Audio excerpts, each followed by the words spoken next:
আমরা যে মুসলিম, আমরা আমাদের আত্মপরিচয় নিয়ে গর্ববোধ করি কিনা, আমরা কোনো ইনফিরিয়রিটি কমপ্লেক্সে হীনমন্যতায় ভুগি কিনা। সাইয়েদনা ওমর ফারুক রাদিয়াল্লাহু তাআলা আনহু তিনি বলতেন, নাহনু কওমুন আ'আজ্জানাল্লাহু বিল ইসলাম।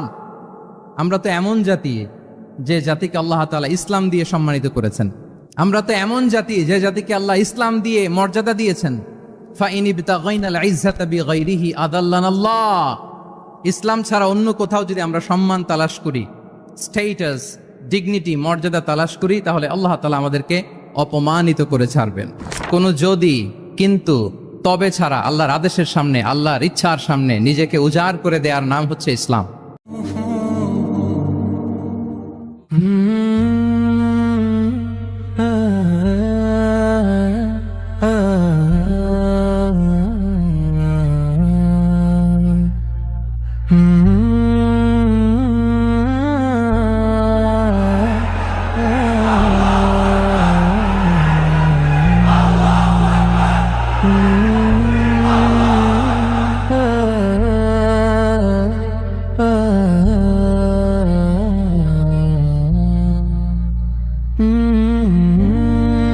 আসসালামু আলাইকুম ওয়া রাহমাতুল্লাহি ওয়া বারাকাতুহু।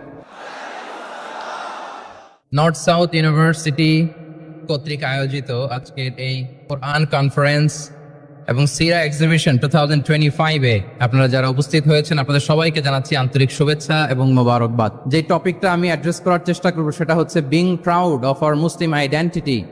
আমরা যে মুসলিম, আমরা আমাদের আত্মপরিচয় নিয়ে গর্ববোধ করি কিনা। আমরা যে মুসলিম, আমাদের কোর আইডেন্টিটি যে ইসলাম, এটা নিয়ে আমাদের মধ্যে কোনো সংশয় কাজ করে কিনা, আমরা কোনো ইনফিরিয়রিটি কমপ্লেক্সে হীনমন্যতায় ভুগি কিনা, এই বিষয়টা নিয়ে আজকে কথা বলবার চেষ্টা করবো ইনশাআল্লাহ বিইذনিল্লাহ। আমরা আল্লাহর দরবারে শুকরিয়া আদায় করছি যে আল্লাহ তাআলা আমাদেরকে ইসলাম দিয়ে ধন্য করেছেন। উই আর ব্লেসড উইথ ইসলাম, ঠিক কিনা বলেন? ইসলাম পেয়ে আমরা ধন্য, আলহামদুলিল্লাহ। এবং মজার ব্যাপার হচ্ছে আমাদেরকে ইসলামকে খুঁজে বের করতে হয়নি। অনেক নন মুসলিমদের স্টোরি আপনারা শুনবেন যে তারা নিজের সাথে নিজে যুদ্ধ করে, বোঝাপড়া করে, নিজেকে কনভিন্স করে তারপরে ইসলাম ধর্ম গ্রহণ করেছেন, রিভার্টেড মুসলিম, কনভার্টেড মুসলিম। কিন্তু তার বিপরীতে আমরা বাই বর্ন মুসলিম হিসেবে এই পৃথিবীতে এসেছি, আলহামদুলিল্লাহ। উই আর ব্লেসড উইথ ইসলাম। আমরা সবাই জানি যে ইসলাম শব্দের অর্থ হচ্ছে টু সারেন্ডার, কমপ্লিট সাবমিশন। আল্লাহ তাআলার আদেশের সামনে সারেন্ডার করা, নিজেকে ফুললি আল্লাহর কাছে সাবমিসিভ ওয়েতে প্রেজেন্ট করা, এটাই হচ্ছে ইসলাম। আল্লাহর আদেশের সামনে, আল্লাহর ইচ্ছার সামনে নিজেকে পেশ করা, কোনো যদি, কিন্তু, তবে ছাড়া। আই রিপিট, আমি আবারও বলছি, কোনো যদি, কিন্তু, তবে ছাড়া আল্লাহর আদেশের সামনে, আল্লাহর ইচ্ছার সামনে নিজেকে উজাড় করে দেওয়ার নাম হচ্ছে ইসলাম।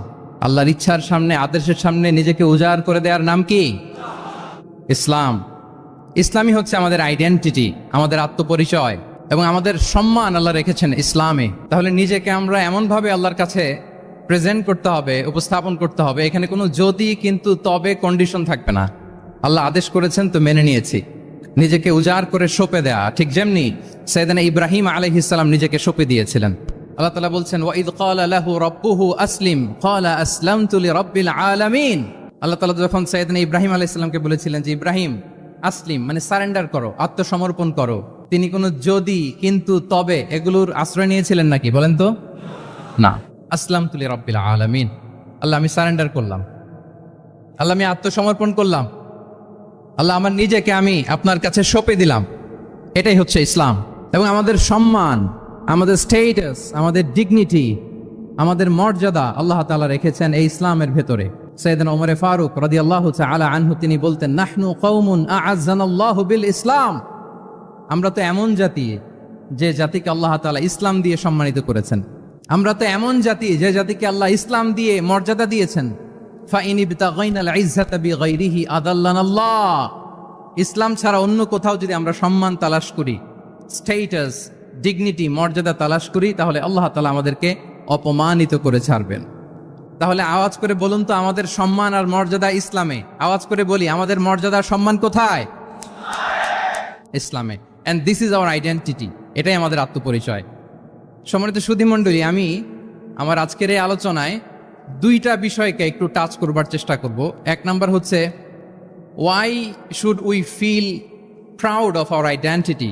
আমাদের মুসলিম আইডেন্টিটি নিয়ে আমাদের কেন প্রাউড ফিল করা উচিত? ইসলাম যে কত মহিমান্বিত, কত চমৎকার একটা religion and all encompassing way of life, এটা অনেক সময় আমরা উপলব্ধি করি না। তো আমরা বোঝার চেষ্টা করব যে কেন ইসলাম নিয়ে আমাদের প্রাউড ফিল করা উচিত। আমরা সবাই মুসলিম, এজন্যই কি ইসলাম অনন্য? আমি ইসলাম ধর্মের অনুসারী, তো গায়ের জোরে কি আমি ইসলামকে শ্রেষ্ঠ বলবো? শ্রেষ্ঠ বললে হবে না। আল্লাহ তাআলা এমন কিছু ক্যারেক্টারিস্টিক্স, এমন কিছু ফিচার দিয়ে ইসলামকে সৌন্দর্যমণ্ডিত করেছেন, বিউটিফাই করেছেন, ফলে বাই ডিফল্ট ইসলাম শ্রেষ্ঠ। আল্লাহু আকবার। এটা জোর করে, তর্ক করে, চাপার জোরে ইসলামকে শ্রেষ্ঠ প্রমাণ করা লাগবে না। বাই ডিফল্ট ইসলাম শ্রেষ্ঠ। এমন কিছু ফিচার আল্লাহ তাআলা আমাদেরকে দিয়েছেন ইসলামের ভেতরে, যে কারণে ইসলাম বাই ডিফল্ট এটা শ্রেষ্ঠ একটি ধর্ম। কি কি ফিচার দিয়ে আল্লাহ তাআলা ইসলামকে সমৃদ্ধ করেছেন, কেন ইসলাম অনন্য, কেন আমাদের মুসলিম আইডেন্টিটি নিয়ে আমাদের প্রাউড ফিল করা উচিত, এ বিষয়ে প্রথমে কথা বলবো। এরপরে কথা বলবো what should we do to protect our Muslim identity, কেন আমরা প্রাউড ফিল করব মুসলিম আইডেন্টিটি নিয়ে। এরপরে কথা বলবো এই মুসলিম আইডেন্টিটিকে আমরা কিভাবে প্রোটেক্ট করতে পারি। তাহলে প্রথমে ইসলামকে আল্লাহ তাআলা কি কি অনন্য ফিচার, ক্যারেক্টারিস্টিক্স, বৈশিষ্ট্য দিয়ে ধন্য করেছেন। আমরা যদি এই টপিকে কথা বলি তাহলে দেখব যে আল্লাহ তাআলা ইসলামকে একটা knowledge based way of life বানিয়েছেন। এটা জ্ঞান ভিত্তিক ধর্ম। অজ্ঞতার সাথে, ইগনোরেন্সের সাথে এই ধর্মের কোনো সম্পর্ক নেই। এবং ইসলামের প্রথম যে বাণীটি, কোরআনের প্রথম যে আয়াতটি, দ্য ভেরি ফার্স্ট ভার্স আল্লাহ তাআলা যে নাজিল করেছেন, সেখানেও আল্লাহ তাআলা আমাদেরকে জ্ঞানার্জনের কথা বলেছেন। হেরা গুহায় সূরা আলাকের প্রথম যে আয়াতটি নাজিল হয়েছে সেটি কি ছিল? ইকরা। আওয়াজ করে বলুন, সেটি কি? ইকরা বিসমি রাব্বিকাল্লাযী খালাক, read in the name of your lord who has created, পড়ো তোমার প্রভুর নামে যিনি শিখিয়েছেন। তাহলে ইসলামের প্রথম কথাই হচ্ছে পড়ো, এক্সপ্লোর করো, ইনোভেট করো, ডেভেলপ করো। ইসলামের প্রথম কথাই হচ্ছে পড়া। জ্ঞানের সাথে নিজেকে জুড়ে রাখো, অজ্ঞতার সাথে ইসলামের কোনো সম্পর্ক। এবং জ্ঞানকে আল্লাহ রাসূল সাল্লাল্লাহু আলাইহি ওয়াসাল্লাম বিশ্বময় ছড়িয়ে দিতে বলেছেন। Knowledge has no boundaries. তিনি বলেছেন বাল্লিগু আন্নি ওয়ালাউ আয়া, একটি আয়াত হলেও আমার পক্ষ থেকে গোটা বিশ্বে ছড়িয়ে দাও। এবং জ্ঞানের রাস্তায়, জ্ঞানের পথে যে অগ্রসর হয়, আল্লাহর হাবিব সাল্লাল্লাহু আলাইহি ওয়াসাল্লাম বলেন, যে ব্যক্তি জ্ঞানের পথে অগ্রসর হয় সে মূলত জান্নাতের পথেই অগ্রসর হয়। মান সালাকা তরিকান ইয়ালতামিসু ফীহি ইলমান সাহালাল্লাহু লাহু তরিকান ইলাল জান্নাহ, যে জ্ঞান অর্জনের জন্য সামনে আগায় সে মূলত জান্নাতের দিকে আগায়। আল্লাহু আকবার। তাহলে ইসলাম একটা নলেজ বেসড রিলিজিয়ান। এখানে আমাদের গোজামিল দেওয়ার কোনো সুযোগ নাই। এটা জ্ঞান ভিত্তিক ধর্ম। এজন্য এই ধর্ম পেয়ে এই ওয়ে অফ লাইফ যে আমরা প্র্যাকটিস করি, আমাদের প্রাউড ফিল করার দরকার আছে না নাই? বলেন, প্রাউড ফিল হয় না? আচ্ছা, এক নাম্বার হচ্ছে নলেজ বেসড রিলিজিয়ান। দ্বিতীয়ত হচ্ছে ইসলাম হচ্ছে দ্বীনুল ইনসানিয়া, মানবতার ধর্ম। মানবতাকে ইসলাম অনেক গুরুত্ব দেয়। মানুষের সম্মান, মর্যাদা সবচাইতে বেশি। ইসলাম মানুষকে বলে আশরাফুল মাখলুকাত। আল্লাহ তাআলা বলছেন ওয়ালাকাদ কাররামনা বানি আদম, I have dignified the status of the son of Adam. আদমের সব সন্তানদেরকে আমি মর্যাদা দিয়েছি। তিনি বলেননি যে আমি মুমিনদেরকে শুধু মর্যাদা দিয়েছি, শুধু মুসলিমদের মর্যাদা দিয়েছি, কেবলমাত্র মুসল্লিদেরকে মর্যাদা দিয়েছি, এমন তিনি বলেননি। ওয়ালাকাদ কাররামনা বানি আদম, গোটা বনি আদমকে, মুসলিম অমুসলিম নির্বিশেষে সব বনি আদমকে আমি সম্মানিত করেছি। আল্লাহু আকবার। এভাবে ইসলাম মানবতার কথা বলে এবং মানুষের জন্য যে কাজ করে ইসলাম তাকে শ্রেষ্ঠ মানুষ বলেছে। খায়রুন নাস আনফাউহুম লিন-নাস, মানুষের মধ্যে শ্রেষ্ঠ সে মানুষ যে অন্যের কাজে লাগে, যে মানবতার উপকারে আসে, সে শ্রেষ্ঠ মানুষ। এভাবে ইসলাম মানবতার জয়গান গেয়েছে। আল্লাহ রাসূল সাল্লাল্লাহু আলাইহি ওয়াসাল্লামের সামনে দিয়ে একবার একটা লাশ যাচ্ছিল। তিনি সাহাবাদেরকে নিয়ে বসেছিলেন। হঠাৎ ওই লাশ দেখে রাসূল সাল্লাল্লাহু আলাইহি ওয়াসাল্লাম দাঁড়িয়ে গেলেন। সাহাবারা বললেন, ইয়া রাসূলুল্লাহ, ইন্নাহু ইয়াহুদি, এটা ইহুদির লাশ। কার লাশ? জুইশ, ইহুদির লাশ। আপনি দাঁড়ালেন যে? রাসূল সাল্লাল্লাহু আলাইহি ওয়াসাল্লাম বললেন, আওয়ালাইসাত নাফসান, সে হোক ইহুদি, সে কি মানুষ নয়? এটা কি একটা প্রাণ নয়? এটা কি একটা আত্মা নয়? আমি তো ইহুদি, খ্রিস্টান, আস্তিক, নাস্তিক সেটা দেখিনি, আমি মানুষ, এ কারণে সম্মান দিয়ে দাঁড়িয়ে গিয়েছি। আল্লাহু আকবার। তাহলে ইসলাম হচ্ছে দ্য রিলিজিয়ন অফ হিউম্যানিটি, মানবতার ধর্ম। যারা আমাদেরকে মানবাধিকার শিখায়, যারা মানবতার কথা বলতে যায় আমাদের কাছে এসে, তাদের খুব ভালো করে এগুলো জেনে নেওয়া উচিত যে ১৫০০ বছর আগে ইসলাম যেভাবে মানবতাকে উচ্চে তুলে ধরেছে, মানুষের মর্যাদাকে সবচেয়ে উপরে তুলে ধরেছে, মানুষকে আশরাফুল মাখলুকাত বলেছে, নতুন করে মানবতা তাদের কাছ থেকে আমাদের শেখা লাগবে না। তাহলে 1 নাম্বার হচ্ছে ইসলাম জ্ঞান ভিত্তিক ধর্ম, 2 নম্বরে বললাম ইসলাম হচ্ছে মানবতার ধর্ম, 3 নাম্বার হচ্ছে ইসলামে আল্লাহ তাআলা যে সমস্ত বিধিবিধান আমাদেরকে দিয়েছেন, ইসলামের যে রুলিংস গুলো আছে এগুলো খুব ফ্লেক্সিবল, এগুলো অত্যন্ত লাইফ ওরিয়েন্টেড, ইসলামের বিধানগুলো সোসাইটি ওরিয়েন্টেড। মোটেও আপনার কাছে এটাকে অসম্ভব মনে হবে না, মানতে যে কঠিন লাগবে না, বুঝতে সহজ, মানতে সহজ, এরকম চমৎকার বিধিবিধান আল্লাহ তাআলা ইসলামের ভেতরে দিয়েছেন। তার মানে মানুষের সুবিধা অসুবিধাকে ইসলাম আমলে নেয়, আমাদের সাধ্যের বাইরে কোনো বিধান আল্লাহ তাআলা ইসলামে চাপিয়ে দেননি। লা ইউকাল্লিফুল্লাহু নাফসান ইল্লা উসআহা, সাধ্যের বাইরে আল্লাহ তাআলা কোনো বিধান আমাদের উপর চাপিয়ে দেন নাই। কোনো কিছু যদি আমাদের আউট অফ ক্যাপাসিটি হয়, এরকম কোনো বিধান আল্লাহ আমাদেরকে দেন নাই। বরং ইসলামের সবগুলো বিধান আপনার কাছে খুবই যুক্তি সুলভ লাগবে, খুবই স্বভাব সুলভ লাগবে, আপনার নেচারের সাথে, আপনার চাহিদার সাথে এটা খুব যায়, খুব স্যুট করে, এমন বিধান আল্লাহ তাআলা দিয়েছেন। আল্লাহ তাআলা বলছেন ওয়ামা জাআলা আলাইকুম ফিদ্দীন মিন হারাজ, দিনের ভেতরে, ইসলামের ভেতরে আমি কোনো হারাজ রাখিনি, জটিলতা রাখিনি, কাঠিন্যতা রাখিনি, বরং সহজ করে ইসলামকে তোমাদের জন্য আমি দিয়েছি। অন্যত্র আল্লাহ তাআলা বলছেন ইউরিদুল্লাহু বিকুমুল ইউসরা ওয়ালা ইউরিদু বিকুমুল উসর, আল্লাহ তোমাদের জন্য সহজ চান, কঠিন চান না। আমরা অনেক সময় না বুঝে ইসলামকে খুব কঠিন করে প্রেজেন্ট করি, উপস্থাপন করি। ইসলাম আসলে এত কঠিন না, কিন্তু আমরা কঠিন করে ফেলি। কিন্তু আল্লাহ তাআলা সহজ করেছেন। কতটা সহজ? নামাজের মধ্যে দাঁড়িয়ে সালাত আদায় করা হচ্ছে ফরজ। দাঁড়িয়ে সালাত আদায় করা কি? আপনি দাঁড়াতে পারেন না, বসে পড়লেও কবুল করবে কে? আল্লাহ কবুল করবে। বসতে পারেন না, শুয়ে পড়লেও আল্লাহ কবুল করবেন। অজু করে নামাজ পড়া ফরজ, অজুর পানি নাই, তাই এমন করে নামাজ পড়লেও আল্লাহ কবুল করবেন। তাহলে বলেন তো ইসলাম পালন কি কঠিন না সহজ? আমরা মাঝে মাঝে খুব কঠিন করে উপস্থাপন করি। অনেক সময় আমাদের কাছে লিগ্যাল অপিনিয়ন চায়, ফতোয়া জানতে চায়, আমরা এত কঠিনভাবে অনেক সময় রেসপন্স করি, যিনি জিজ্ঞেস করেছেন তার মানতে বড্ড কষ্ট হয়। কিন্তু ব্যাপারটা ছিল এমন চমৎকার করে আমাদের প্রেজেন্টেশনের দরকার ছিল যে তার কাছে খুব সহজ মনে হবে এটা। কারণ যে সমস্ত বিধিবিধান আল্লাহ তাআলা আমাদেরকে দিয়েছেন ইসলামে, এগুলো মানাটা আমাদের জন্য সহজ, ফ্লেক্সিবল। ইসলামের একটা বিধান হচ্ছে আত-তাইসির, ফ্লেক্সিবিলিটি, মানুষের সুবিধা অসুবিধা এটা ইসলাম আমলে নেয়। কতটা আমলে নেয় ছোট্ট একটা উদাহরণ দিলে আমরা বুঝতে পারবো। রাসূল সাল্লাল্লাহু আলাইহি ওয়াসাল্লাম সাহাবাদেরকে নিয়ে একবার বসা, হঠাৎ করে এক সাহাবী এসে বললেন ইয়া রাসূলুল্লাহ হালাকতু ইয়া রাসূলুল্লাহ, হে আল্লাহর রাসূল আমি তো শেষ। রাসূল সাল্লাল্লাহু আলাইহি ওয়াসাল্লাম বললেন তুমি শেষ, তোমার আবার কি হলো? তো সাহাবী বলেন ওয়াকাআতু আলা ইমরাআতি ফি রমাদান, আমি রমজান মাসে দিনের বেলায় আমার স্ত্রীর সাথে ফিজিক্যাল ইন্টিমেসিতে চলে গেছে, ভুল করে ফেলছি।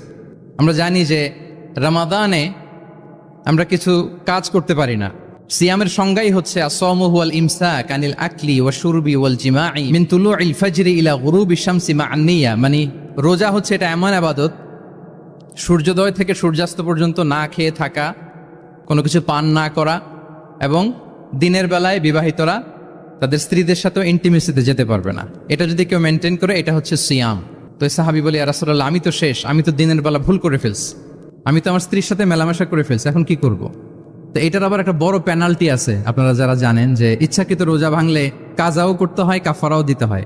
কাজা মানে একটা রোজার জন্য একটা রোজা, আর কাফারা মানে হচ্ছে আরো 60টা রোজা রাখতে হবে। কয়েকটা জিনিস আছে, বেসিক্যালি 3টা। তো রাসূল সাল্লাল্লাহু আলাইহি ওয়াসাল্লাম তাকে বললো যে তোমার তো পেনাল্টি হয়েছে, তুমি তো বড় ভুল করে ফেলছো, তো তোমার কাছে কি এরকম কোনো দাস আছে যেটাকে তুমি আজাদ করে দিতে পারবা, মুক্ত করে দিতে পারবা, তাহলে পেনাল্টি আদায় হয়ে গেল। সে বলে ইয়া রাসূলুল্লাহ না, আমার তো এত সক্ষমতা নাই, আমার কাছে তো কোনো দাস নাই। আচ্ছা দাস নাই, তো রাসূল সাল্লাল্লাহু আলাইহি ওয়াসাল্লাম বললেন তাইলে তুমি টানা 2 মাস রোজা রাখতে হবে, তাইলেও পেনাল্টি হয়ে যাবে, আদায় হয়ে যাবে, পারবা? সে বলে ইয়া রাসূলুল্লাহ 2 মাস রোজা রাখা তো এটা কঠিন হয়ে যায়, ইটস নট এ জোক, টানা 60 দিন কি করে রোজা রাখ? তো রাসূল সাল্লাল্লাহু আলাইহি ওয়াসাল্লাম বললেন এটাও পারবো না, তাহলে 60 জন মিসকিনকে খাবার খাইয়ে দিতে হবে এজ এ পেনাল্টি। এটা বড় অন্যায় করে ফেলছো, 60 জন মিসকিনকে খাবার খাওয়াবে, এটা পারবা? সে বলে ইয়া রাসূলুল্লাহ এটাও পারবো না। তাহলে কয়টা অপশন দিয়েছিলেন রাসূল সাল্লাল্লাহু আলাইহি ওয়াসাল্লাম? আওয়াজ করে বলেন তো কয়টা? একটাও উনি পারবে না, দাসও আজাদ করতে পারবে না, 2 মাস রোজাও রাখতে পারবে না, 60 জনকে খাওয়াতেও পারবে না। তো রাসূল সাল্লাল্লাহু আলাইহি ওয়াসাল্লাম বললেন কিছুই যখন পারবে না, কি আর করা, যাও একটু অপেক্ষা করো, দেখি কি করা যায় তোমাকে নিয়ে। তো রাসূল সাল্লাল্লাহু আলাইহি ওয়াসাল্লাম অন্যান্যদের প্রশ্নের উত্তর দিচ্ছিলেন, সময় যাচ্ছে, হঠাৎ করে রাসূল সাল্লাল্লাহু আলাইহি ওয়াসাল্লামের দরবারে এক ঝুড়ি সাদাকার খেজুর আসলো, এক ঝুড়ি। তো সাদাকার এক ঝুড়ি খেজুর দেখে রাসূল সাল্লাল্লাহু আলাইহি ওয়াসাল্লাম বললেন ওই ব্যক্তিকে ডাকো যার কিছু নাই, কিছুই করতে পারবে না। ডেকে আনা হলো। রাসূল সাল্লাল্লাহু আলাইহি ওয়াসাল্লাম বললেন যাও, তুমি তো কিছুই করতে পারবে না, এই এক ঝুড়ি চ্যারিটির খেজুর, সাদাকার খেজুর, তুমি গরিবদের মাঝে বিতরণ করে দাও, তাসাদ্দাক বিহা, এটা বিতরণ করে দাও, তাইলে আশা করি আল্লাহ তোমাকে মাফ করবে। তো এই সাহাবী বলে, ইয়া রাসূলুল্লাহ আলা আফকারা মিন্না ইয়া রাসূলুল্লাহ, আমার চেয়েও গরিব কাউকে খুঁজে বের করে দান করতে হবে? রাসূল সাল্লাল্লাহু আলাইহি ওয়াসাল্লাম বললেন, হ্যাঁ, গরিবকেই তো দিতে হবে। তো উনি বললেন যে রাসূলুল্লাহ, পুরো মদিনার তল্লাটে আমার চাইতে গরিব কেউ আর নাই, আমি সবচাইতে গরিব। ফাদাহিকা রাসূলুল্লাহ হাত্তা বাদাত আনিয়াবু, একথা শুনে রাসূল সাল্লাল্লাহু আলাইহি ওয়াসাল্লাম হেসে দিলেন। এত হেসে দিলেন যে রাসূল সাল্লাল্লাহু আলাইহি ওয়াসাল্লাম এই পাশের চোয়ালের দাঁত দেখা গেল। এত বেশি হাসেন না উনি, নিজেকে ধরে রাখতে পারলেন না, হাসি আটকে রাখতে পারলেন না। ফাদাহিকা রাসূলুল্লাহ, হেসে দিলেন। হাত্তা বাদাত আনিয়াবু, ওনার দাঁতের এপাশ ওপাশ দেখা গেল। তো রাসূল সাল্লাল্লাহু আলাইহি ওয়াসাল্লাম বললেন, যাও, দাস মুক্তি করতে পারবো না, 2 মাস রোজাও রাখতে পারবা না, তারপরে 60 জনকে খাবারও খাওয়াতে পারবো না, এখন দিলাম চ্যারিটির 1 ঝুড়ি খেজুর, এটা গরিবদের মধ্যে দান করে দাও। তুমি বলো যে তোমার চেয়ে গরিব আর কেউ নাই, তো কি করা যাও, তুমি তোমার ফ্যামিলি নিয়ে এটা খাও, তোমার ফ্যামিলির মেম্বার্স যারা আছে এদেরকে নিয়ে এটা কি করো, খাও। দেখেন আমাদের সুবিধা অসুবিধাকে ইসলাম কতটা বিবেচনায় নেয়। আসছিল পেনাল্টি দিতে, কথা বুঝতেছেন আমার? ওই সাহাবী রাসূল সাল্লাল্লাহু আলাইহি ওয়াসাল্লামের কাছে আসছিল কি দিতে, পেনাল্টি, এখন নিয়ে গেল কি 1 ঝুড়ি। আল্লাহু আকবার পড়বেন না? দিস ইজ আওয়ার ইসলাম, যেটা নিয়ে আমাদের প্রাউড ফিল করা উচিত। কি বলেন? আমাদের যে ধর্ম জ্ঞানের কথা বলে, আমাদের যে ধর্ম মানবতার কথা বলে, আমাদের যে ধর্ম এমন বিধান দেয় যেটা মানতে পালন করতে আমাদের কষ্ট হয় না, বরং আমাদের সুবিধা অসুবিধা বিবেচনায় নেয়, সে ধর্ম নিয়ে, সে ইসলাম নিয়ে আমাদের প্রাউড ফিল করা উচিত কিনা বলেন? শুনি নাই আমি, ইয়েস অর নো? আচ্ছা, গেল ফ্লেক্সিবিলিটি। আচ্ছা, অন্যের অধিকারের ব্যাপারে সচেষ্ট থাকতে বলে ইসলাম। সুবহানাল্লাহ। আল মুসলিমু মান সালিমাল মুসলিমুনা মিন বিলিসানিহি ওয়া ইয়াদিহি, মুসলিম তো সে যার হাত থেকে, যার হাতের অনিষ্ট, মুখের অনিষ্ট থেকে তার আশেপাশের ভাইয়েরা নিরাপদে থাকে, সে হচ্ছে মুসলিম। তার মানে আপনার হাত দিয়ে, আপনার কথা দিয়ে, আপনার কাজ দিয়ে আপনি আশেপাশের কাউকে যদি কষ্ট দেন, আপনি মুসলিম হতে পারবেন? আপনি আশেপাশের কাউকে কষ্ট দিতে পারবেন না। আপনার নেইবরকে যদি আপনি কষ্ট দেন, আপনি মুসলিম হতে পারবেন না। আপনি অন্যের প্রাইভেসিতে যদি ইন্টারফেয়ার করেন, কারো প্রাইভেসি যদি ভায়োলেট করেন, আপনি ভালো মুসলিম হতে পারবেন? কারো পার্সোনাল স্পেসে যদি আপনি নাক গলান, আপনি যদি ইন্টারফেয়ার করেন, তাহলে আপনি ভালো মুসলিম হতে পারবেন না। অন্যের অধিকারের ব্যাপারে ইসলাম আমাদেরকে সচেষ্ট থাকতে বলে। ইসলাম বলে ওয়ালা তাজাসসু, খবরদার, খবরদার, গোয়েন্দাগিরি করো না, কারো পার্সোনাল স্পেসে নাক ঢুকিও না। যেটা তোমার ইস্যু না, যেটা তোমার বিজনেস না, ওখানে তুমি কভু যাবে না। কিন্তু আমরা এগুলো ভায়োলেট করি, দেদারসে, কি বলেন, করি না? অন্যের কোনো বিষয়ে আমাদের আগ্রহ থাকে বেশি, এরকম এরকম থাকে না? এনএসইউতে আলহামদুলিল্লাহ এরকম কেউ নাই, আছে এরকম? কারো পার্সোনাল বিষয়ে আমাদের কোনো ইন্টারেস্ট আছে? আছে না নাই? হাফ হাফ হয়ে গেছে, দেখছেন? আচ্ছা, অন্যের পার্সোনাল বিষয় জানতে খুব মন চায় কার কার, দেখি হাত তুলে ফেলছে কয়েকজন। আল্লাহ হেদায়েত দেখ আমাদেরকে। আচ্ছা, অন্যের পার্সোনাল বিষয়ে নাক গলাই না, এরকম কারা কারা, দেখি। মাশাআল্লাহ, মাশাআল্লাহ, মাশাআল্লাহ। ঠিক আছে, হাত নামান। ঠিক আছে, এবার 2 বারের 1 বারও যারা হাত তোলেন নাই তারা হাত তোলেন। আপনারা কি করেন? আচ্ছা, তাহলে অন্যের পার্সোনাল ইস্যুতে আমরা আজকে থেকে নাক গলাবো, আমরা ভুল করে ফেলি। ইনশাল্লাহ আমরা এমনটা করব না। আমরা অনেক সময় খুঁচিয়ে খুঁচিয়ে তার পার্সোনাল বিষয় জানতে চাই। বিশেষ করে নিঃসন্তান দম্পতি পেলে আমি দেখেছি খুঁটিয়ে খুঁটিয়ে তাকে প্রশ্ন করে যে ভাই কি সমস্যা, বেবি নিচ্ছেন না কেন, কার সমস্যা, আপনার সমস্যা না ভাবির সমস্যা, আর বেটা তোর কি সমস্যা সেটা বল। একজন নিঃসন্তান দম্পতি কি পরীক্ষার মধ্য দিয়ে যায় আমাদের কোনো আইডিয়া আছে? তার এই পরীক্ষার মধ্যে যদি আমরা কাটা ঘায়ে নুনের ছিটা যদি দেই, তাহলে তার কেমন লাগবে বলেন তো? আছে তো সে পরীক্ষার মধ্যে। খুঁটিয়ে খুঁটিয়ে আমরা তাকে বিব্রত করার চেষ্টা করি। আল্লাহ আমাদেরকে হেফাজত করুন। এগুলো আমরা করব না ইনশাআল্লাহ, বলেন। তাহলে দেখেন, যে ইসলাম আমাদেরকে ইনস্ট্রাক্ট করে, খবরদার কারো পার্সোনাল স্পেসে নাক গলাবা না। হ্যাঁ, প্রত্যেকের একটা প্রাইভেট স্পেস আছে, কেউ এখানে ইন্টারফেয়ার করতে পারবে। ইসলাম আমাদেরকে অন্যের রাইটস এর ব্যাপারে সচেতন থাকতে বলে। ইসলাম আমাদেরকে কমিউনাল হারমোনির কথা বলে, সাম্প্রদায়িক সম্প্রীতি। আমরা মুসলিম, এদেশে আমরা মুসলিম সংখ্যাগরিষ্ঠ, কিন্তু আমাদের হিন্দু ভাইয়েরা আছে, বৌদ্ধরা আছে, তাদের সাথে মিলেমিশে থাকার কথা বলে। এবং রাসূল সাল্লাল্লাহু আলাইহি ওয়াসাল্লাম তো মদিনাতে যে তাই করেছেন, মদিনা চার্টার করেছেন। জুইশরা ছিল, পেগানরা ছিল, মুসলিমরা ছিল, সবাইকে নিয়ে তিনি মদিনা চার্টার করেছেন। পরবর্তীতে তারা বিট্রে করার কারণে, ট্রেচারের কারণে এই মদিনা চার্টার ভঙ্গ হয়েছে, কিন্তু রাসূল সাল্লাল্লাহু আলাইহি ওয়াসাল্লামের পক্ষ থেকে কোনো না ছিল না। তাহলে এই যে পরমত সহিষ্ণুতা, রিলিজিয়াস কো এক্সিস্টেন্স, ধর্মীয় সহাবস্থান, এটার কথা ইসলাম আমাদেরকে বলে, এবং কতটা জোরালো ভাবে বলে আপনি অবাক হবেন। মাইনরিটি রাইটসকে ইসলাম এমন ভাবে প্রিজার্ভ করেছে। আল্লাহ রাসূল সাল্লাল্লাহু আলাইহি ওয়াসাল্লাম বলেন, কোন হিন্দু, কোন মাইনরিটি, কোন সংখ্যালঘু, শব্দটা যদি আমাদের পছন্দের না, বোঝানোর জন্য বলছি, কোন অমুসলিম যদি মুসলিমদের পাশে থাকে এবং কোন মুসলিম যদি তার রাইটকে ভায়োলেট করে, যেমন আপনি মুসলিম, আপনার নেইবার হচ্ছে হিন্দু, আপনি যদি তার হক নষ্ট করেন, জোর করে তার জমি দখল করেন, তাকে তার প্রাপ্য থেকে বঞ্চিত করেন, রাসূল সাল্লাল্লাহু আলাইহি ওয়াসাল্লাম বলেন কিয়ামতের দিন আমি ওই হিন্দুর পক্ষে মুসলিমের বিপক্ষে বাদী হয়ে দাঁড়াবো। আল্লাহু আকবার। রাসূল সাল্লাল্লাহু আলাইহি ওয়াসাল্লাম ওই হিন্দুর পক্ষে, আমি রাসূল সাল্লাল্লাহু আলাইহি ওয়াসাল্লামের উম্মত, আমার বিপক্ষে দাঁড়াবেন। আল্লাহু আকবার। What a marvellous statement. আল্লাহু আকবার। সংখ্যালঘুদের উপর যদি কেউ কোন মুসলিম অত্যাচার করে, রাসূল সাল্লাল্লাহু আলাইহি ওয়াসাল্লাম বলেন তুমি আমার উম্মত হতে পারো, কিন্তু তোমার পক্ষে না, আমি ওই মাজলুমের পক্ষে কিয়ামতের দিন দাঁড়াবো। দিস ইজ ইসলাম। ইসলাম আমাদেরকে অন্য যে ফেইথ আছে, Islam teaches us to respect other faith. অন্যান্য যে ফেইথ গুলো আছে এগুলোর প্রতি শ্রদ্ধা দেখাতে বলে, সম্মান দেখাতে বলে। আল্লাহ তাআলা বলছেন ওয়ালা তাসুব্বুল্লাযীনা ইয়াদউনা মিন দুনিল্লাহি ফায়াসুব্বুল্লাহা আদওয়াম বিগাইরি ইলম।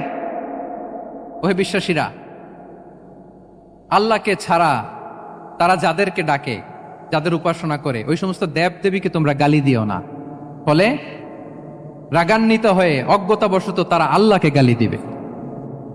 কথা বুঝতে পেরেছেন? ওরা নানা কিছুর উপাসনা করে, কিন্তু আমরা কি যেসব জিনিসের তারা উপাসনা করে তাদেরকে গালি দিতে পারবো বলেন? আল্লাহ স্পষ্ট করে বলেছেন খবরদার তাদের দেবতাদের গালি দিও না, তাহলে ওরা আল্লাহকে গালি দিবে। তাহলে কেমন যেন আল্লাহকে গালি খাওয়ানোর কারণ হলাম কে? আমি। কেউ যদি অন্য ধর্মকে ছোট করে, সে মূলত ইসলামকে ছোট করে। আই রিপিট, আমি আবারও বলছি, যে অন্য ধর্মকে ছোট করে সে ইসলামকে ছোট করে। তাহলে অন্যান্য যে ফেইথ আছে এগুলোর ব্যাপারে আমাদেরকে শ্রদ্ধাশীল থাকতে বলেছে ইসলাম। সর্বশেষ ব্যালেন্সড অ্যাপ্রোচের কথা ইসলাম আমাদেরকে বলেছে, আমরা যেন ভারসাম্যপূর্ণ জীবন আচরণে বিশ্বাসী হই। আমাদের কথায়, আমাদের কাজে, আমাদের বিশ্বাসে, আমাদের আচরণে, দাওয়াতি কাজ করার ক্ষেত্রে, ইসলামকে বোঝার ক্ষেত্রে, ইসলামকে বোঝানোর ক্ষেত্রে আমাদেরকে ব্যালেন্সড অ্যাপ্রোচে বিশ্বাসী হতে হবে, ভারসাম্যপূর্ণ আচরণ করতে হবে, যেটাকে আরবিতে বলে আল ওয়াসাতিয়া। সম্মানিত সুধী মণ্ডলী, ওয়াকাযালিকা জাআলনাকুম উম্মাতান ওয়াসাতা লিতাকুনু শুহাদা আলান নাস ওয়া ইয়াকুনা আর-রাসূলু আলাইকুম শাহীদা। আমরা হচ্ছি মধ্যমপন্থী জাতি। ইসলাম আমাদেরকে বাড়াবাড়িও শেখায় না, ছাড়াছাড়িও শেখায় না, বরং মাঝামাঝি থাকতে বলে। আলহামদুলিল্লাহ বলেন। আমরা শিথিলপন্থীও নই, আমরা কট্টরপন্থীও নই, বরং আমরা মধ্যমপন্থী। আমরা কোন পন্থী বলেন তো? আওয়াজ করে, আমরা কোন পন্থী? আমরা মধ্যমপন্থী। তাহলে ইসলাম বোঝার ক্ষেত্রে, বোঝানোর ক্ষেত্রে, ইসলাম পালন করার ক্ষেত্রে, অনুশীলন করার ক্ষেত্রে আমাদেরকে মধ্যম পন্থা অবলম্বন করতে হবে। বাড়াবাড়িও করা যাবে না, ছাড়াছাড়িও করা যাবে। আমরা শিথিলপন্থীও নই, কট্টরপন্থীও নই, আমরা হচ্ছে মধ্যমপন্থী। তাহলে এরকম অনেকগুলো ফিচার দিয়ে আল্লাহ তাআলা ইসলামকে বৈশিষ্ট্যমণ্ডিত করেছেন। আমি কেবলমাত্র 7টি উল্লেখ করেছি। আচ্ছা, আপনাদের কাছে কি মনে হয় এই যে ফিচারগুলো দিয়ে আল্লাহ তাআলা ইসলামকে বৈশিষ্ট্যমণ্ডিত করেছেন, ওই ইসলাম পেয়ে এই মুসলিম আইডেন্টিটি নিয়ে আমাদের প্রাউড ফিল করা উচিত নাকি উচিত না বলেন? Of course, absolutely we should feel proud of our Muslim identity. যে ইসলাম আল্লাহ তাআলা আমাদেরকে দিয়েছেন, এই মুসলিম আইডেন্টিটি নিয়ে আমাদেরকে অবশ্যই গর্ব করা উচিত। এখন আমি বলবো, what should we do to protect our Muslim identity? এই যে আমরা ইসলাম পেলাম, আপনারা বলেছেন যে আমরা ব্লেসড উইথ ইসলাম, ইসলাম পেয়ে আমরা ধন্য। আমাদের এই মুসলিম পরিচয়, এটাকে আমরা রক্ষা করব কিভাবে? এখানে বেশিরভাগ তরুণ যুবক, মাশাআল্লাহ, আপনাদের উদ্দেশ্যে সামান্য কয়েকটি পয়েন্টস বলেই যে আমাদের মুসলিম আইডেন্টিটিকে আমরা কিভাবে প্রোটেক্ট করব, কয়েকটা পয়েন্ট বলেই আমি আমার আলোচনা শেষ করবো ইনশাআল্লাহ বিইذনিল্লাহ।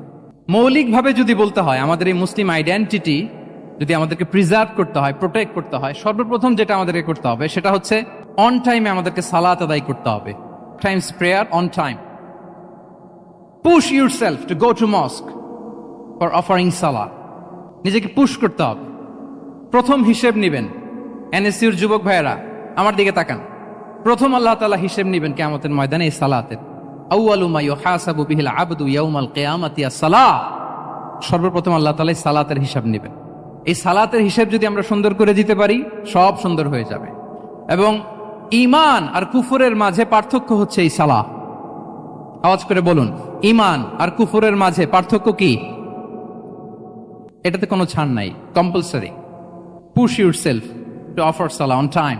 এটাই আমাদের আইডেন্টিটি। মুসলিম আইডেন্টিটির প্রথম কথা হচ্ছে সালাত। যার সালাত নাই তার ঈমান নাই। আওয়াজ করে বলেন, যার সালাত নাই তার কি নাই? আমাদের অনেক তরুণরা মুসলিম উম্মার মুক্তি কিভাবে হবে এটা নিয়ে খুব পেরেশান, কিন্তু সালাতের ব্যাপারে উদাসীন। এরকম আছে না নাই? এটা হইল? এটা যায়? হ্যাঁ, যে ব্যক্তি মুসলিম উম্মার মুক্তি নিয়ে টেন্সড, সে সালাতে উদাসীন, এটা মেনে নেওয়া যায় না। তাহলে মুসলিম আইডেন্টিটি প্রোটেক্ট করতে হলে সর্বপ্রথম আমাদেরকে সালাতে যত্নবান হতে হবে, 1 নাম্বার। 2 নাম্বার হচ্ছে আল কোরআন আল কারীমের সাথে আমাদের অ্যাটাচমেন্টটাকে মজবুত করতে হবে। 1 নাম্বার হচ্ছে সালাত, মুসলিম আইডেন্টিটির। 2 নাম্বার হচ্ছে কোরআন। আওয়াজ করে বলেন, 2 নাম্বার কি? কোরআনের সাথে আমাদের অ্যাটাচমেন্ট বাড়াইতে হবে। অনেকের কোরআনের ইন ডেপথ নলেজ অনেক ভালো, কোরআনের রিফ্লেকশন গুলো খুব ভালো জানে, কিন্তু কোরআন তেলাওয়াতের বেহাল দশা। এরকম আছে না? আবার আমাদের অনেক ভাইদের কোরআন তেলাওয়াত মাশাআল্লাহ খুব বিশুদ্ধ, কিন্তু তার আবার কোরআনের রিফ্লেকশন গুলো জানা নাই। দুইটাই আমাদের জন্য crisis. Recitation and reflection both are needed. দুইটাই লাগবে।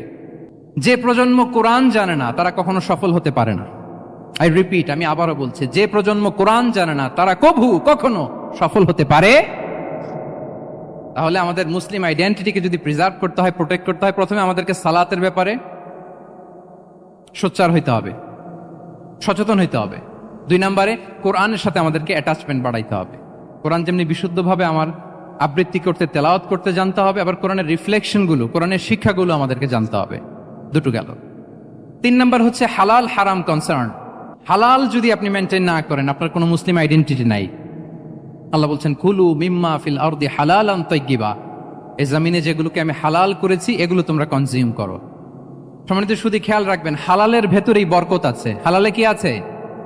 হারামে কোনো বরকত নেই। হারামে আছে সাময়িক উত্তেজনা আর উন্মাদনা, কিন্তু হালাল এর ভেতরে আল্লাহ তাআলা বারাকা ঢুকিয়ে দিয়েছেন। তাহলে আমরা হালাল কনজিউম করব, কি বলেন? সব ক্ষেত্রে। হারাম খেয়ে, হারাম কনজিউম করে যে ব্যক্তি দোয়া করে, যারা হারাম খায় তাদের দোয়া আল্লাহ কবুল করে না। এবং হারাম খেয়ে বর্ধিষ্ণু দেহ আল্লাহর জান্নাতে প্রবেশ করবে না। লা ইয়াদখুলুল জান্নাতা জাসাদুন গুযিয়া বিল হারাম। হারাম খেয়ে যে দেহ নাদুস নুদুস হয়েছে, ওই দেহ কখনো আল্লাহর জান্নাতে প্রবেশ করবে না। এজন্য খবরদার, আমাদের সবকিছু আমরা হালাল দিয়ে সাজাবো ইনশাআল্লাহ। বলেন সবাই। আমাদের অনেকে একটা ভুল করে, সেটা হচ্ছে অনেকে খাবারের ক্ষেত্রে খুব কনসার্ন, যেটা হালাল হইতে হবে, যেটা আমি কনজিউম করব এটার ব্যাপারে খুব কনসার্ন, কিন্তু অন্যান্য বিষয়ে তার আর কোনো খেয়াল নাই, ভ্রুক্ষেপ নাই। এরকম আছে না নাই? বলেন। আমাদের সরকারি বিভিন্ন অফিসগুলোতে ঘুষ আছে না? ঘুষ আছে। দেখবেন সরকারি অনেক হিন্দু কর্মকর্তা গরুর গোশত খায় না।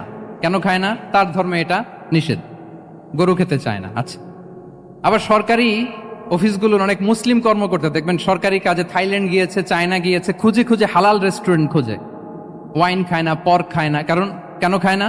এটা ইসলামে নিষেধ। কিন্তু 2 অফিসারই, মুসলিম অফিসার, হিন্দু অফিসার, 2জনই আবার ঘুষ খায়। হয় না এরকম?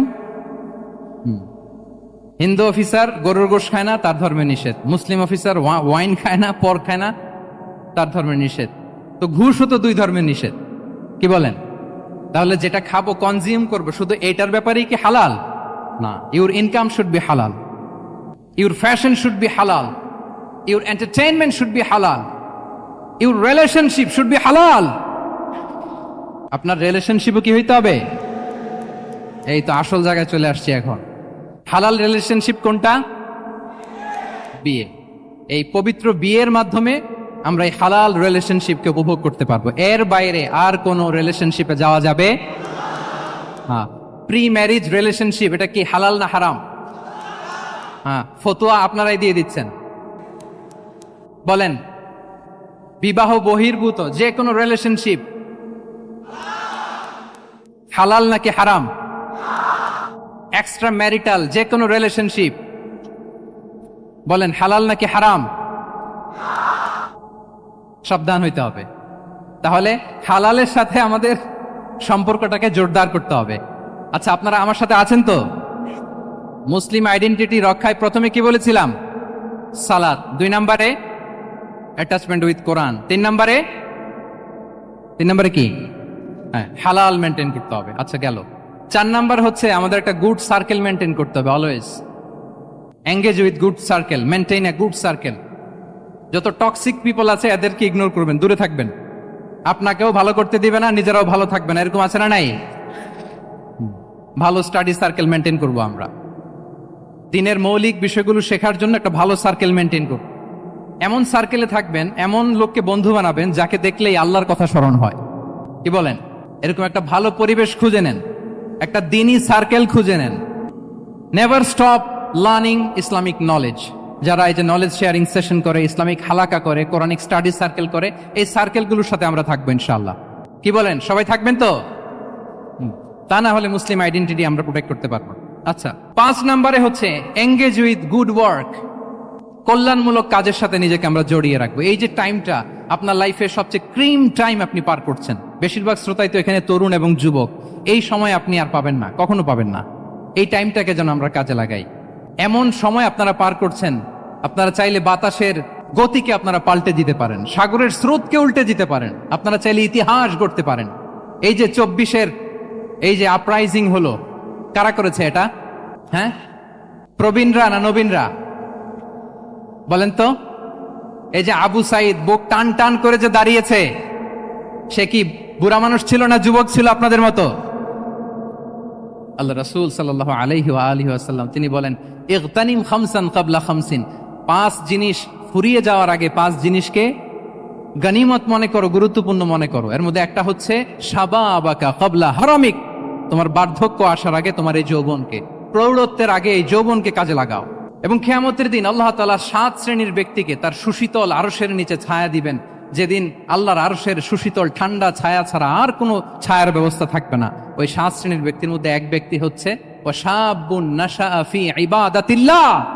এমন যুবক যে আল্লাহর ইবাদতে তার যৌবনকে কাটিয়েছে। বলেন, ওইরকম যুবক হতে আমরা চাই কি চাই না? তাহলে আমাদের এই যৌবনকে আমরা কাজে লাগাবো। 6 নম্বরে হচ্ছে কনসিস্টেন্সি, ধারাবাহিকতা। আরবিতে বলে আল মুদাওয়ামা। এই যে আজকে মাশায়েখরা এখানে কথা বলবেন, এত মোটিভেটেড হয়েছেন, কালকে থেকে মাশাআল্লাহ নামাজ, নফল রোজা, কোরআন তেলাওয়াত শুরু করছেন, কিন্তু 10 দিন পরে আবার শেষ, 1 সপ্তাহ পরে আবার আর নাই মোটিভেশন। এরকম হয় কি হয় না? আমরা কি শুধু 7 দিনের জন্য মোটিভেশন নেব আজকের কনফারেন্স থেকে, নাকি আজীবনের জন্য নেব? আজীবনের জন্য নেব। ধারাবাহিকভাবে রেগুলার আমরা কিছু নফল ইবাদত করব, রেগুলার আমরা আধা পৃষ্ঠা হলেও আল্লাহর কিতাব কোরআন তেলাওয়াত করব, প্রতিদিন 2টি আয়াত হলেও আমরা অর্থ পড়ব, একটি হলেও আল্লাহ রাসূল সাল্লাল্লাহু আলাইহি ওয়াসাল্লামের হাদিস আমরা পড়ব। তাহলে ধারাবাহিক আমল আল্লাহর কাছে খুব প্রিয়। আহাব্বুল আ'মালি ইলাল্লাহি আদওয়ামুহা ওয়া ইন কাল্লা। রাসূল সাল্লাল্লাহু আলাইহি ওয়াসাল্লাম বলেন, আল্লাহর কাছে সবচাইতে প্রিয় আমল ওইটা যেটা আমার বান্দা নিয়মিত করে, ধারাবাহিকভাবে করে, যদিও পরিমাণে ওইটা অল্প, যদিও পরিমাণে সেটা কি অল্প। তাহলে এই মোটিভেশনকে আমরা কন্টিনিউ করব ইনশাআল্লাহ। বলেন সবাই। সব শেষে খুবই গুরুত্বপূর্ণ হাম্বলনেস, বিনয় থাকতে হবে আমাদের, ডাউন টু আর্থ হইতে হবে। আমাদের মুসলিম আইডেন্টিটির সাথে অ্যারোগেন্সের কোনো সম্পর্ক নাই। ওমা তাওয়াদা আহাদুন লিল্লাহি ইল্লা রাফাআহুল্লাহ। রাসূল সাল্লাল্লাহু আলাইহি ওয়াসাল্লাম বলেন, যে আল্লাহর জন্য বিনয়ী হয়, নিচু হয়, আল্লাহ তাকে সম্মানিত করেন। বলেন, আমরা সম্মানিত হতে চাই কি চাই না? রাসূল সাল্লাল্লাহু আলাইহি ওয়াসাল্লাম দোয়া করতেন, আল্লাহুম্মা জাআলনি সাবুরা ওয়া জাআলনি শাকুরা ওয়া জাআলনি ফি আইনি সাগীরা ওয়া ফি আ'য়ুনিন নাসি কাবীরা। হে আল্লাহ, আপনি আমাকে শুকরগুজার বান্দা বানান। হে আল্লাহ, আপনি আমাকে ধৈর্যশীল বান্দা বানান। হে আল্লাহ, আপনি আমাকে আমার নিজের চোখে আমাকে ছোট বানান, মানুষের চোখে আপনি আমাকে বড় বানান। রাসূল সাল্লাল্লাহু আলাইহি ওয়াসাল্লাম নিজ চোখে ছোট থাকতে চেয়েছেন, ফলে গোটা বিশ্বের চোখে রাসূল সাল্লাল্লাহু আলাইহি ওয়াসাল্লামকে বড় মহামানব বানিয়েছেন কে? এখন আপনি নিজের চোখেই যদি বলেন যে আমি অনেক বড়, তাহলে হবে না। এই হাম্বলনেসটা আমাদের থাকতে হবে। সম্মানিত ভাইয়েরা, আমাদের অনেক তরুণদেরকে আমি দেখি যে নতুন দিনে ফিরেছে, নতুন তার মধ্যে উপলব্ধি আসছে, রিয়েলাইজেশন আসছে যে আগে রং ট্র্যাকে ছিলাম, এখন রাইট ট্র্যাকে আসতে চাই, ইসলামকে অনুশীলন করতে চাই। আলহামদুলিল্লাহ, খুব ভালো। তো তার যখন রিয়েলাইজেশন আসছে, সে কিছু পড়াশোনা শুরু করে দেয়, কিছু পড়াশোনা করে, কিছু স্কলার্সদের লেকচার শুনে। তো অনেক তরুণের মধ্যে এই সমস্যাটা একটা কমন ফেনোমেনা, যে একটু পড়াশোনা করে, একটু কিছু স্কলার্সদের লেকচার শুনেই ও মনে করে যে আমি সব জেনে গেছি। কি মনে করে? আমি সব জেনে গেছি। এরপরে এখানেই ক্ষান্ত হয় না, এরপরে সে ভুল ধরতে আরম্ভ করে স্কলার্সদের। সে বলে যে উনি এই ভুল করছে, উনি এই ভুল করছে, উনি ভ্রান্ত, উনি বাতিল। এরকম একটা কমন ফেনোমেন আমাদের মধ্যে আছে না নাই বলেন? না, অ্যাবসলিউটলি রং। শিক্ষানবিশ যারা, তারা এটা করবে না। কিছুই শিখেননি আপনি, কিছুই জানেননি এখনো, অনেক দূর যেতে হবে আপনাকে। কোনো বিষয়ে কমেন্টস করতে গেলে, কোনো ইস্যু নিয়ে আপনাকে মন্তব্য করতে গেলে আপনাকে অগাধ পাণ্ডিত্য অর্জন করতে হবে, তারপরে আপনি সে বিষয়ে কথা বলতে পারবেন। তাহলে এই জাতীয় অ্যাটিটিউড যেন কখনো, এগুলো শয়তান করে, এই অ্যাটিটিউড যদি আমার মধ্যে ঢুকে, আপনি হয়তো ইসলাম থেকেও দূরে সরে যাবেন। আল্লাহ এই ধরনের অ্যাটিটিউড থেকে আমাদেরকে হেফাজত করুক, আমরা পড়ি আমিন। তাহলে সম্মানিত সুধী, being proud of our Muslim identity, এই টপিক নিয়ে আমি দুইটা বিষয়ে কথা বলেছি, যে আমরা কিভাবে আমাদের এই মুসলিম আইডেন্টিটিকে প্রিজার্ভ করবো, প্রোটেক্ট করব, আর কেন আমাদের এই মুসলিম আইডেন্টিটি নিয়ে গর্ববোধ করা উচিত। সম্মানিত সুধী মণ্ডলী, ইসলাম হচ্ছে আমাদের কোর আইডেন্টিটি, এবং ওমরে ফারুক রাদিয়াল্লাহু তাআলা আনহু বলেছেন, এখানে ইসলামই আমার সম্মান, ইসলামই আমার ইজ্জত। ইসলামের বাইরে যেয়ে যদি আমরা ইজ্জত খুঁজতে চাই, আমাদেরকে আল্লাহ তাআলা অপমানিত করবেন। তাহলে আমরা বোল্ডলি যেন এটা বলি যে আমি মুসলিম। আল্লাহ তাআলা বলছেন, ওমান আহসানু কাওলাম মিম্মান দাআ ইলাল্লাহি ওয়া আমিলা সালিহাও ওয়া ক্বালা ইন্নানি মিনাল মুসলিমিন। তার চেয়ে শ্রেষ্ঠ কথা আর কার হতে পারে, যে মানুষকে আল্লাহর দিকে ডাকে, নিজে সৎকর্ম করে আর বলে ইন্নানি মিনাল মুসলিমিন, নিশ্চয় আমি মুসলমান। নিশ্চয় আমি কি? বোল্ডলি, প্রাউড ফিল করে আমরা বলতে পারবো না যে আমি মুসলিম? পারবো? হ্যাঁ, নাকি সংশয় কাজ করে? করে? বলেন, আমরা আমাদের মুসলিম আইডেন্টিটিকে ওন করতে চাই কি চাই না? সবাই চাই। আমাদের আসল পরিচয় কি বলেন? মুসলিম। এরকম মুষ্টিবদ্ধ হাত উঁচু করে বলেন, আমাদের পরিচয় কি? আমি প্রশ্ন করলে উত্তর দিতে পারবেন? আওয়াজ করে বলেন, আমি কে? তুমি কে? এনএসইউ মেক এ নয়েজ, আমি কে? তুমি কে? আমি কে? তুমি কে? ওয়াকালা ইন্নানি মিনাল মুসলিমিন। তার চেয়ে শ্রেষ্ঠ ঘোষণা, শ্রেষ্ঠ কথার কার হতে পারে, যে বলে যে আমি মুসলিম। এটাই আমাদের আসল পরিচয়। আমরা যেন হৃদয় থেকে আমাদের এই মুসলিম আইডেন্টিটিকে ওন করতে পারি। আল্লাহ তাআলা আমাদেরকে তৌফিক দান করুক, আমরা বলি আমিন। সম্মানিত সুধী মণ্ডলী, ইসলাম হচ্ছে সময়ের অপরিহার্য বাস্তবতা। ইসলাম আমাদেরকে সঠিক জীবন দর্শন শেখায়। আপনি জীবনে সুখী হতে চান, সমৃদ্ধ হতে চান, সফল হতে চান, জীবনের প্রতিটি অঙ্গনে আপনি ইসলামকে প্র্যাকটিস করুন, আপনি সুখী হবেন, for sure, I am telling you. কারণ ইসলামের ছায়াতলেই রয়েছে আমার, আপনার, আমাদের সকলের আলোক স্নাত মুক্তি। আল্লাহ তাআলা আমাদের সবাইকে কথাগুলো বোঝার ও আমল করার তৌফিক দান করুক। আমি আবারও এনএসইউ কর্তৃপক্ষকে অন্তরের অন্তঃস্থল থেকে এরকম চমৎকার একটি কোরআনিক কনফারেন্স এবং সির এক্সিবিশনের আয়োজনের জন্য ধন্যবাদ জানাই। যারা দীর্ঘ সময় জুড়ে আমার লেকচারটি শুনলেন, আপনাদের সবাইকে আবারও শুভেচ্ছা এবং মোবারকবাদ জানিয়ে এখানেই শেষ করছি। হাদা মা ইনদি ওয়াল ইলমু ইনদাল্লাহি আলাইহি তাওয়াক্কালতু ওয়া ইলাইহি উনীব।